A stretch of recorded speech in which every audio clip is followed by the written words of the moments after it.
I would like to introduce three portraits, which in my opinion are of the 17th Earl of Oxford, which expressed Christianity and Christian mortality.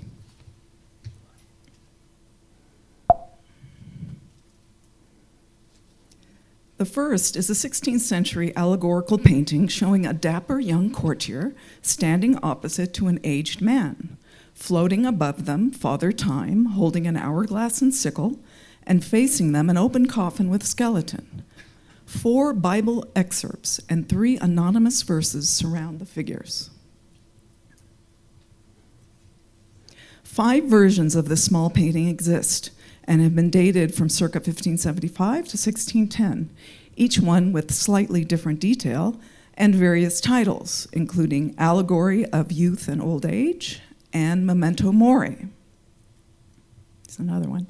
When one version was auctioned in 1983, Sotheby's noted that the young courtier's resemblance to Oxford. And auctioned again in 2015, Christie's added that if the courtier was Oxford, a known poet, then he likely authored the picture's anonymous verses. It's another version. And another version. Oxford may have owned one of these versions. At his residence, King Place, was a painting described as a story of the rich man and death.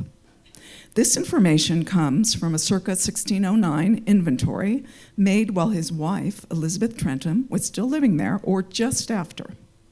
In Shakespeare by Another Name, Margot Anderson connected it to the allegory painting.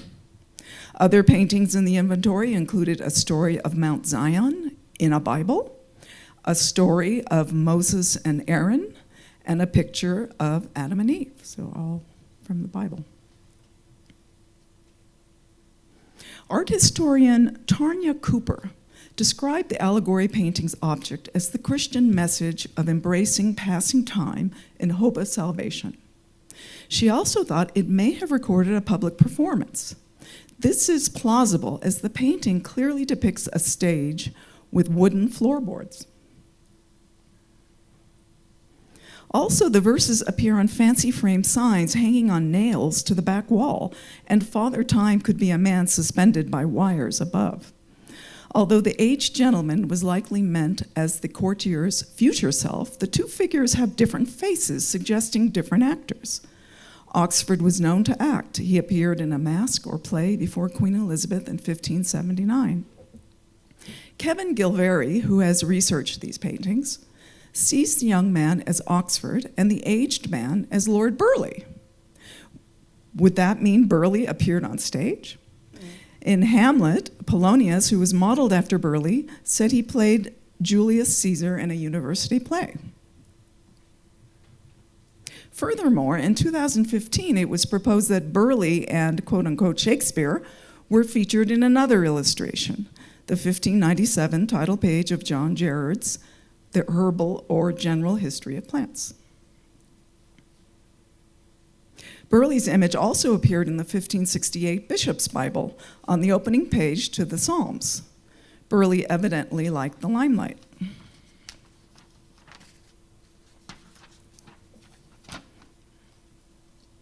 The allegory painting's earliest version, circa 1575, is now at Agecroft Hall in Richmond, Virginia.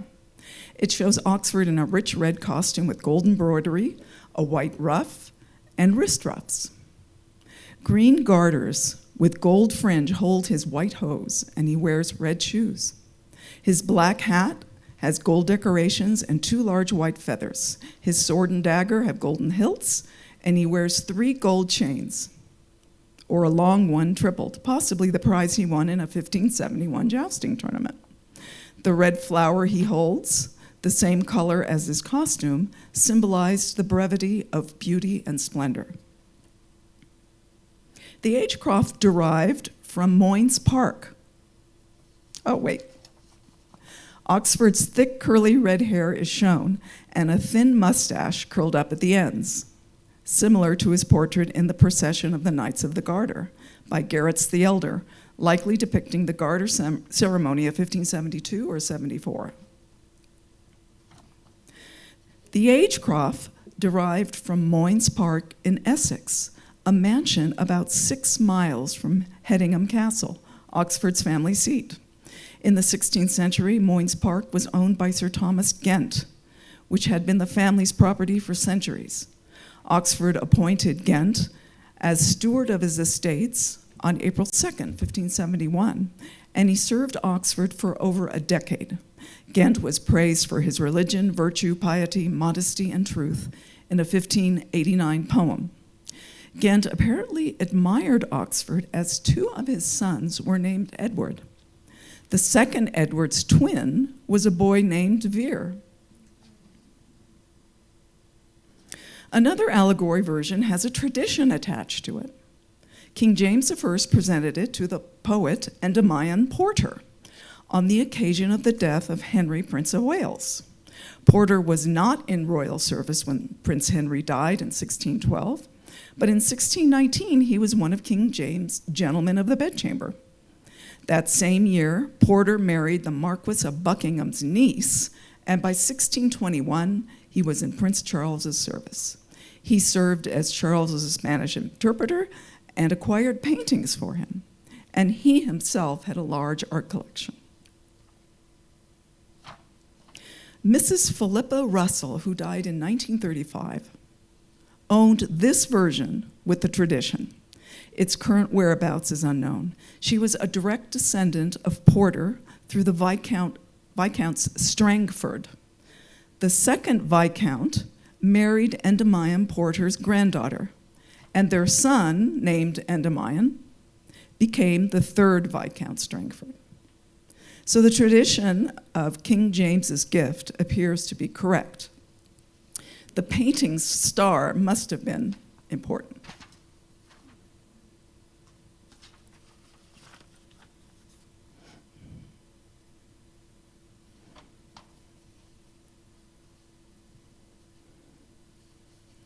Four of the painting's 7 verses were taken from the whole book of Psalms, a translation first published in 1549. Oxford owned the 1569 edition, and it was bound with the 1570 Geneva Bible. The double volume, now at the Folger Shakespeare Library, contains handwritten annotations and marginalia throughout it, almost certainly in Oxford's hand. A good percentage of them influenced passages in Shakespeare's plays, as revealed by Dr. Roger Strittmatter. The painting contains excerpts of Psalm 39 and Psalm 103, which have messages about time, life's vanities, and its shortness. They were slightly altered, and you can see the original lines in the Bible on the right, and then on the left are in the painting. And it says, Lord, thou hast appointed out my life in length like as a span. Mine age is nothing unto thee, so vain a thing is man. Man walketh like a shade, and doth in vain himself annoy, in getting goods, and cannot tell who shall the same enjoy. A 19th century English bishop noted the resemblance of man walketh like a shade, and doth in vain himself annoy, to Macbeth's line, out, brief candle, life's but a walking shadow, a poor player that struts and frets his brow hour upon the stage, and then is heard no more.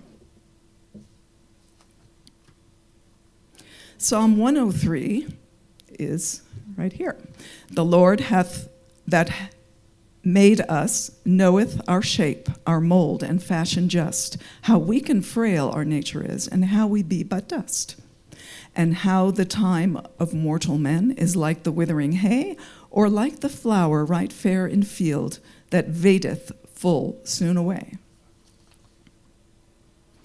Significantly, Oxford's copy of the Psalms has a hand-drawn finger pointing at Psalm 103, one of 20 manicules in the book. A smoking finger, which to me confirms that 1, Oxford is the painting's young courtier, 2, that he retouched the psalm verses, and 3, that he authored the 3 anonymous ones. The first and second anonymous verses comprise one poem that explains the painting's purpose. This mirror meet for all mankind to view and still to bear in mind, and do not miss. For time brings youthful youths to age, and age brings death, our heritage, when God's will is. The first two lines anticipate Hamlet's speech about the purpose of playing, which is to hold the mirror up to nature. For time brings youthful youth to age, and age brings death, our heritage, appeared in a 1603 epitaph, which was first printed in 1618 in the third edition of John Stowe's The Survey of London. This edition included material added by Anthony Munday, a former servant of Oxford. The unusual phrase youthful youths also occurred in A Dialogue Between Age and Youth, a 128-line poem published in 1582, and was possibly related to the allegory painting. The painting's third anonymous verse of 14 lines is in center position and has the same theme. Consider, man, how time doth pass, and likewise know all flesh is grass. For time consumes the strongest oak, so death at last shall strike the stroke. Though lusty youth doth beauty bear, yet youth to age and time doth wear. And age at length a death will bring, to rich, to poor, emperor and king. Therefore still live as thou shouldst die, thy soul to save from jeopardy, or jeopardy. And as thou wouldst be done unto, so to thy neighbor always do. The heavenly joys at length to see, let faith in Christ thine anchor be. All flesh is grass, and lines 11 and 12, the golden rule, are found in the New Testament. Line 4, so death at last shall strike the stroke, is close to for death doth strike the stroke, which appeared in a memorial verse by George Turberville in 1567. Turberville's literary friends included Richard Edwards, George Gascoigne, and Thomas Twine, who were all associated with Oxford. If Turberville was the borrower, then Oxford's verse would date to the 1560s. Variations of strike the stroke occur in 4 Shakespeare's plays. Line 5's lusty youth doth beauty bear compares with a line in Titus Andronicus directed at young Chiron. There's the privilege your beauty bears. The painting's center verse, with slight alterations, appeared fully in the Laying manuscript, a gathering of poems in Scottish spelling, circa 1580 to 1610. It was credited to John Hay, but his name was later crossed out. Hay was a clerk for the Edinburgh City Council and was its messenger to the London court from 1602 onward. Dr. Sebastian Verweij posits that Hay saw the allegory painting while on a London assignment and transcribed the verse. This would support the tradition about King James and Mrs. Russell's allegory painting. The center verse was not printed in the 16th century, with the exception of 8 lines contained within an expanded version of the poem. The poem prefaced a curious report about Simon Pembroke, an alleged conjurer. Pembroke appeared at a church in Southwark to prove his innocence. When the judge entered, Pembroke, quote, sank down suddenly amongst them stark dead, to the great amaze of all the standers by. The incident occurred on January 17, 1577, and the report was registered for publication 8 days later. The expanded poem, therefore, was written earlier than that and was also presumably written by Oxford. I'm not going to read the whole poem, but the lines in bold are what were in the allegory painting. But the last 2 stanzas contain a Christian message. Let us example take of Holy Writ, whereon each Christian man should ground his wit. How God, for sin, in his displeased ire, consumed Sodom and Gomorrah with fire. In these our days it may eke may be eke regarded, how diverse countries for sin are rewarded. Let us therefore by them example take, and from our sins at length let us awake, which God of his mercy grant for to be, that we in joys everlasting may see the heavenly shew of his most glorious face, pronouncing joys to them that call for grace. Amen. The expanded version contains phrases also found in Shakespeare. So we have false delight from Lucrece, a frail nature in Henry VI, Part 3, and such lewd attempts appear in Henry IV, Part 1. It appears that the allegory painting was first made in the late 1570s to early 1570s, 1560s to early 1570s, based on Oxford's Psalm purchase, his 1571 prize of a gold chain, and Turberville's phrase similar to the one in the painting's anonymous verse. In addition, during this period, emblem books were emerging in England. Their pictures accompanied by short moralistic commentary. Among the earliest was a crystal glass of Christian Reformation in 1569 by the chaplain Stephen Batman, with illustrations attributed to Marcus Garrett's the Elder. Oxford Shakespeare was aware of emblems as moral paintings, as mentioned in Timon of Athens. 1,000 moral paintings I can shew that shall demonstrate these quick blows of fortunes more pregnantly than words. The second proposed Oxford portrait is an etching of an unknown gentleman, pen in hand, with the other hand resting on a skull, now at the Bibliothèque Nationale de France. It has a message of Christian mortality. Above the gentleman's head is never to forget, and beside him is a verse. Death, why should I fear thee, since thou canst not hurt me, but rid me from misery unto everlasting glory? John Philpot, the Archbishop of Winchester, wrote this verse in a 1555 letter. The letter was written 8 days before he was burned at the stake for heresy.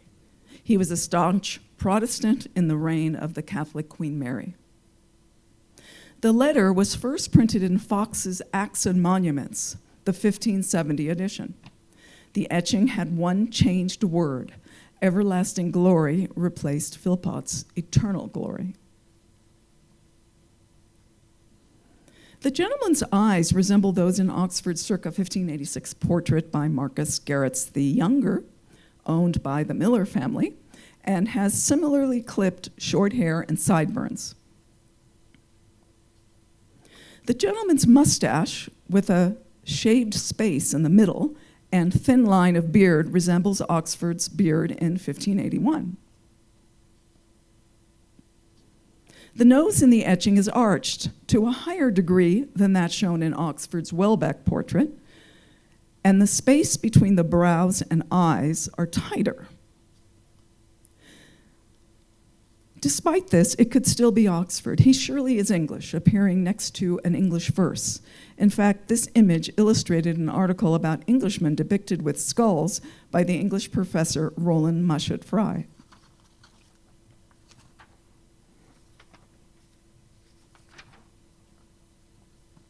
The gentleman is also wealthy, shown in a room with carved wood paneling. He's garbed in a white doublet with herringbone pattern, white ruffs at his collar and sleeves, and a black cape. He wears a French beret. Oxford was known to wear European clothing. The Garrett's portrait also shows a similar white costume, a close ruff, and a simple black cap with no feather, no jewels.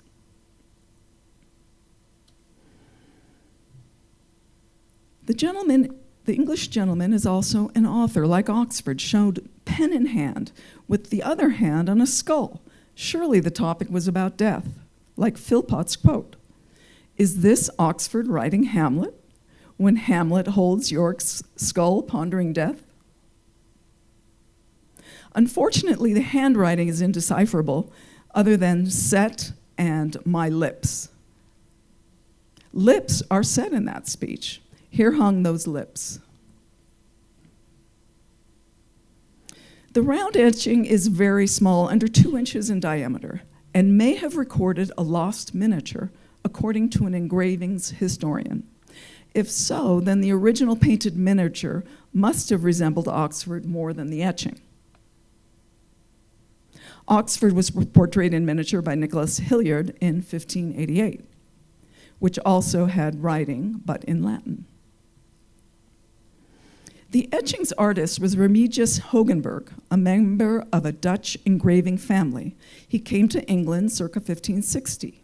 He and his brother Franz worked for powerful figures.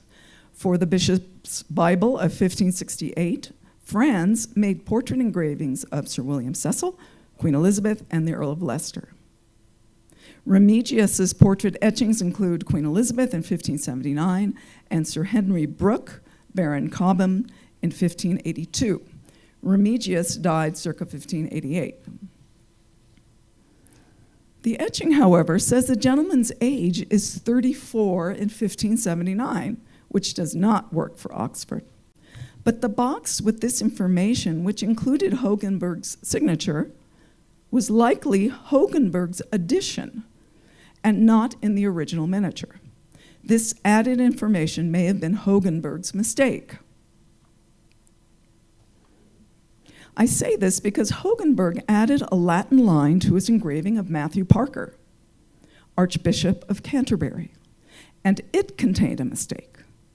Actually, mistakes. The engraving was based on a painting by Richard Lyne, now at Lambeth Palace.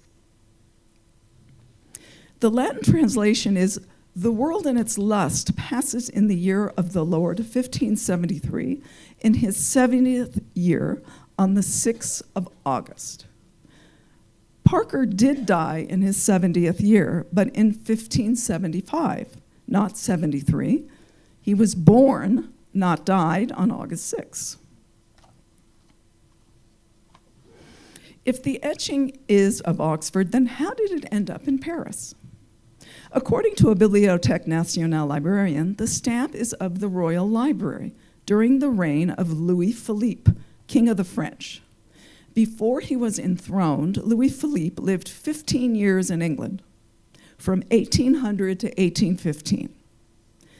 Before that, actually, he visited the US and he met George Washington. When he returned to France, he put great attention upon acquiring an art collection. So it appears that Louis Philippe acquired the etching while in England and brought it back to France.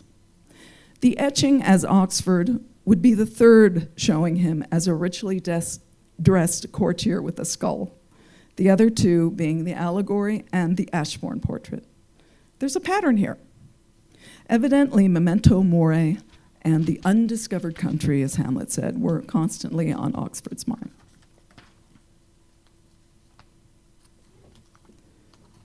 The third religious painting proposed as Oxford is Portrait of a Gentleman and a Boy at Prayer, which, in my opinion, strongly resembles Oxford and his son and heir, Henry.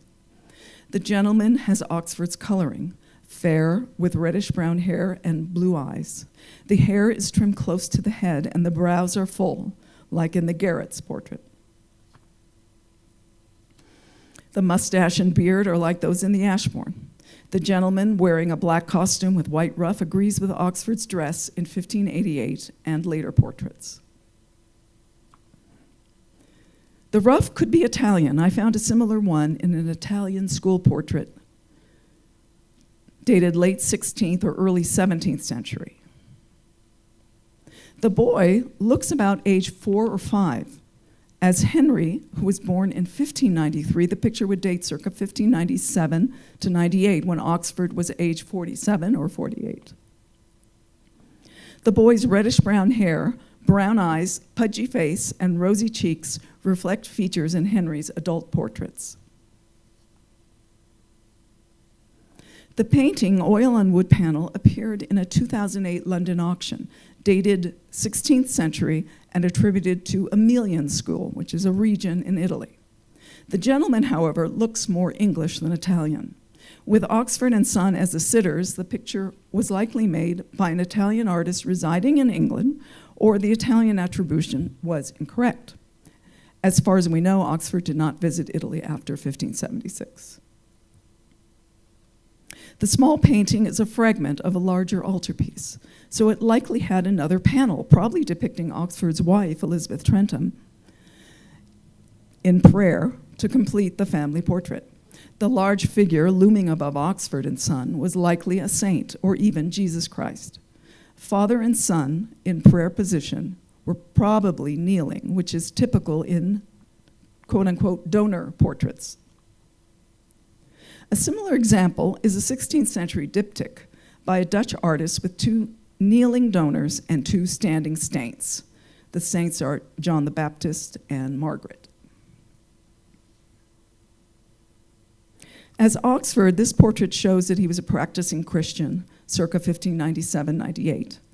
At this time, he lived at King's Place, Hackney, later called Brooke House, which had a private chapel, as mentioned in a 1536 survey. King's Place was built in the late 15th century.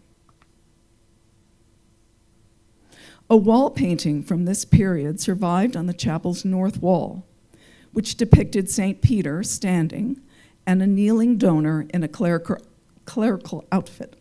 It is now at the London Museum. The donor was likely William Worsley, Dean of St. Paul's Cathedral, who owned the estate from 1476 to 96. Oxford's prayer portrait may have decorated the chapel and was possibly inspired by Worsley's painting. The prayer portrait being in such damaged condition, one wonders if it was still at Brooke House in October 1940 when it was bombed. At that time, it was a private mental home. In 1954, the house was demolished. It's outside this paper's scope to determine the depth of Oxford's Christianity, but facts and comments by contemporaries can shed some light.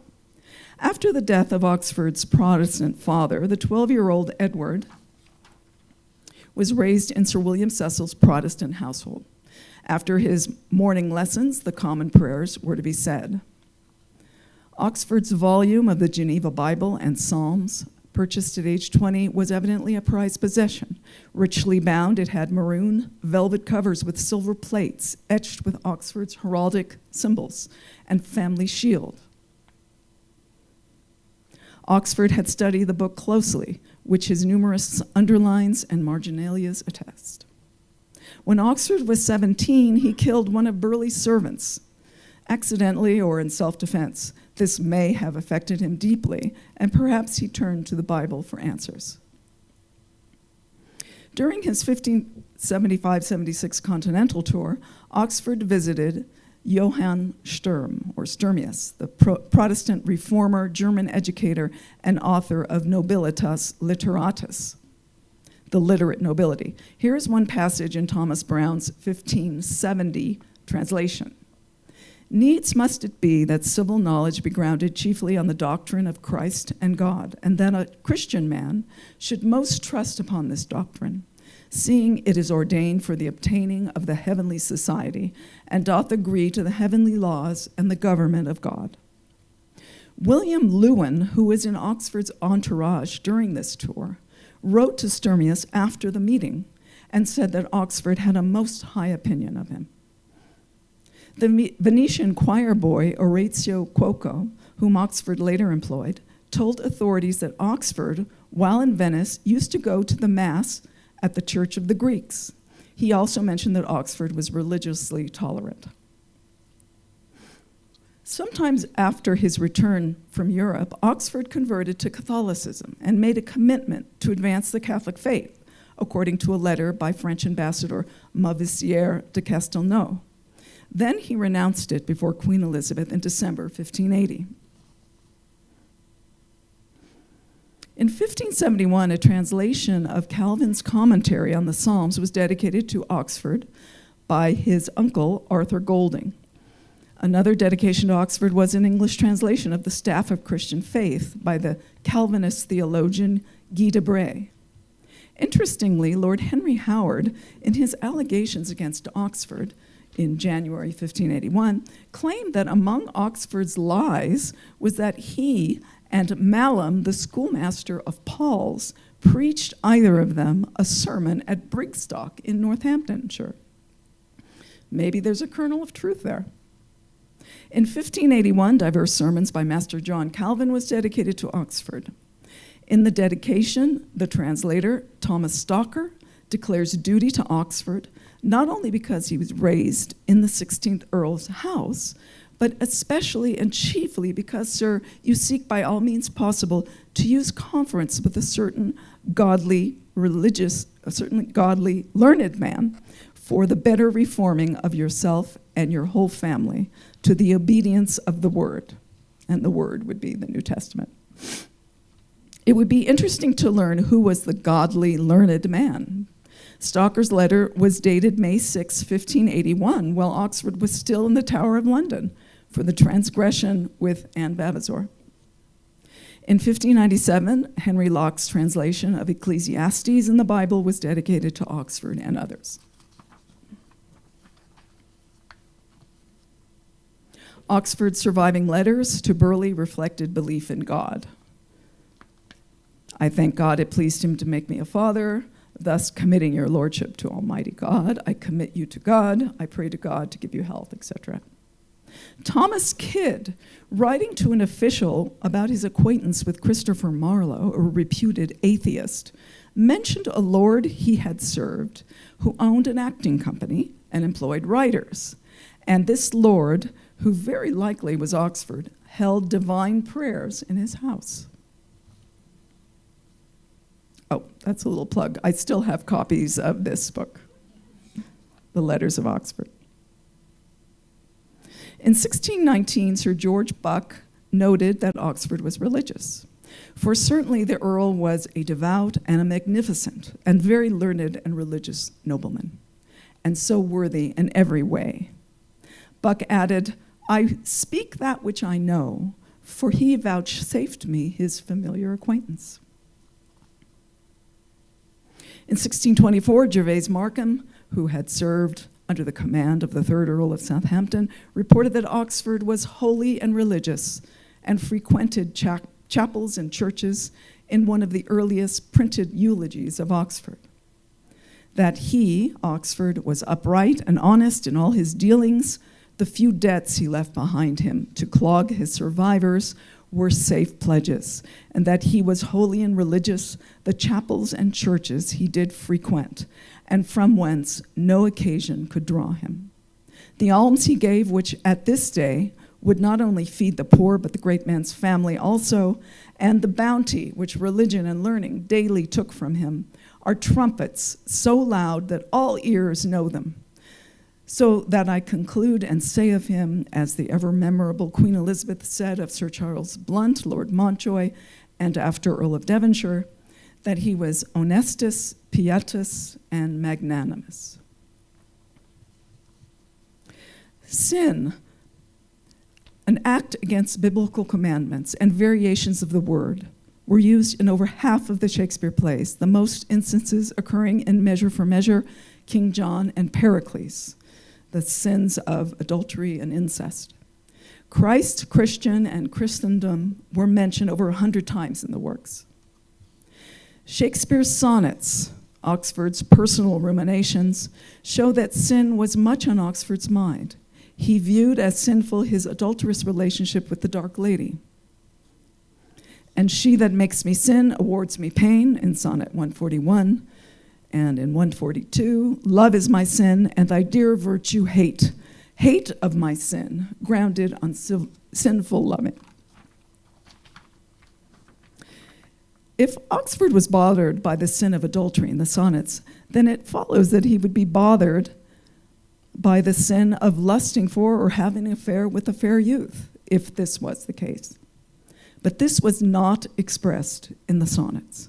To the contrary, in Sonnet 144, he called the fair youth his good angel, and the dark lady his bad angel. To conclude, I I'd like to close with an excerpt from Shakespeare's late play, Henry VIII, which has a religious tone. Its theme was great figures suddenly falling at a monarch's whim. One was Cardinal Wolsey, who enjoyed great favor with the king, King Henry VIII, but lost it after failing to secure the king's annulment from Queen Catherine. In the Ogburns' view, Wolsey's final speech may have reflected Oxford's personal feelings about his own life and of God. He speaks to Cromwell. Cromwell, I charge thee, fling away ambition. By that sin fell the angels. How can man then, the image of his maker, hope to win by it? Love thyself last. Cherish those hearts that hate thee. Corruption wins not more than honesty. Still in thy right hand carry gentle peace. To silence envious tongues, be just and fear not. Let all the ends thou aimest at be thy country's, thy God's, and truth's. Then if thou fallest, O Cromwell, thou fallest a blessed martyr. O Cromwell, Cromwell, had I but served my God with half the zeal I served my king, he would not in mine age have left me naked to mine enemies. Farewell the hopes of court, my hopes in heaven do dwell. Thank you.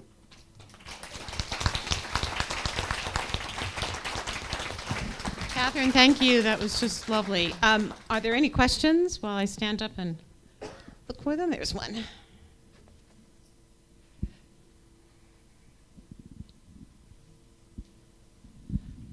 Katherine, the painting of the man praying with his son, what have you learned of its provenance? I tried, it was auctioned at Sotheby's in the 2008. And I tried to bid on it, but I lost. I wasn't sure if it was Oxford at that point, but that was a day before the auction.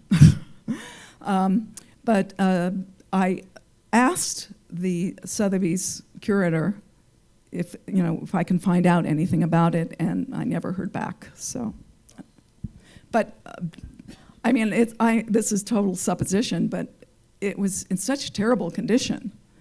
The paint is flaking, and I mean, it could have been bombed at Hackney if it was still at Hackney, if it was Oxford, of course. Okay. Any other questions? No, thank you so much. Okay.